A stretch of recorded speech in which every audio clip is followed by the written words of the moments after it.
This video will discuss the accounting for the disposal of a long-term property, plant, and equipment asset.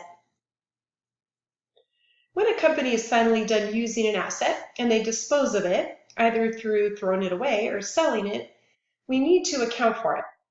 So the first step is to update depreciation on that asset to the date that it is disposed. And then we journalize or record a journal entry into the accounting system for the disposal by recording cash if it is received, or even if we have to pay cash to dispose of the asset, removing any accumulated depreciation from the general ledger that is related to the asset, removing the asset cost out of the general ledger, and the difference is recorded as a gain or a loss. If the cash that is received when the asset is disposed exceeds the book value of the asset on the date of disposal, we record a gain. And a gain really means that the company sold the asset for more than what it was worth.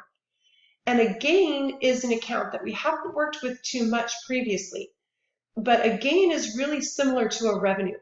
The company had a little bit of a profit off of selling this asset. So you can kind of think of gains similar to revenue accounts. Both revenues and gains have a credit balance, and they both increase the amount of income reported for the year. If the cash received is less than the asset's book value, however, the company is selling the asset for less than what it was worth to them, so they record a loss. And a loss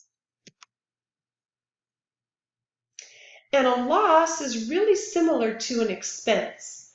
They both cause income to decrease in the accounting period they are recorded. And just like expenses, losses have a debit balance. So think of gains similar to revenues. They both have credit balances. And loss accounts are similar to expenses. They both have debit balances. If a company were to receive cash equal to the book value, then they had no gain or loss and there is none to record. So let's look at an example. On September 30th, ABC sells a machine that they had originally purchased at a cost of $100,000 and they sell it for $60,000 in cash. The machine was placed into service on January 1st of 2016. It was depreciated over those 2 years and 9 months using the straight line method, and the estimate used was salvage value of 20 and a useful life of 10 years.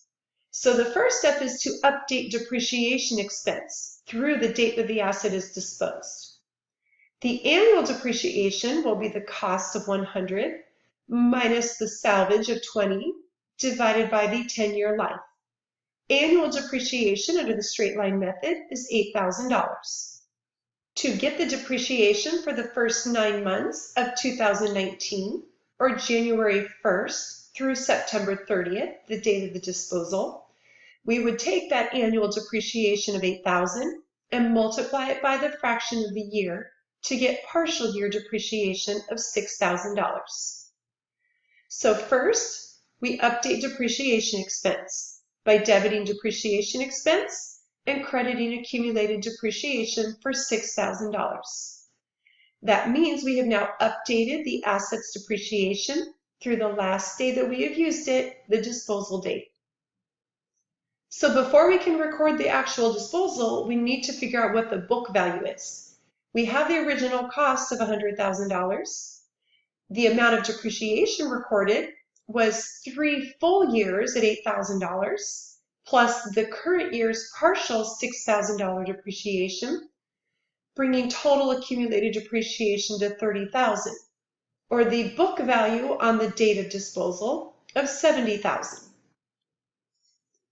So if the book value was $70,000 and we received cash of $60,000 for it, we ended up with a loss of $10,000. We sold an asset for $60,000 that was worth $70,000, a loss of $10,000. The journal entry will be to debit cash for $60,000, the amount of cash received. We need to clear out or get the amount of accumulated depreciation out of the general ledger related to this machine. Accumulated depreciation had a balance of $30,000. So to get rid of it, we debit that account. We need to clear out the $100,000 balance in the asset account. So we credit the asset to clear out the $100,000. In order to make this journal entry balance, the debits are $90,000, the credits are $100,000. So we are going to debit the difference, or the amount of the loss, of $10,000 to the loss on disposal of asset account. Recall, losses are just like expenses. They both have debit balances.